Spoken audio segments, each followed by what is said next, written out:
শেষ পরিণতিকার। আল্লাহ বলেন জালেমরা সফল হয় না। বলেন সবাই, জালেমরা জালেমরা জালেম মনে করে আরেকজনের জমিন আমি আত্মসাৎ করলাম, আমি সফল। আল্লাহ বলেন তুমি সফল হও নাই। জালেম মনে করে আরেকজনের দোকান আমি ছিনিয়ে নিলাম, আমি সফল।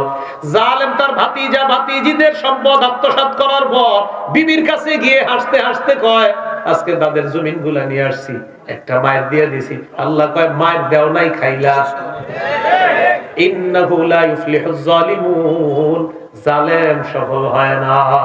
সূরা শুআরা 227 নম্বর আয়াতে আল্লাহ বলেন ওয়াসায়ালামুল লাযীনা যালামু আইয়ামুন কালাবিয়ানকালিবুন, জালেমরাও চিরই জানতে পারবে তার প্রত্যাবর্তন স্থল কোথায়।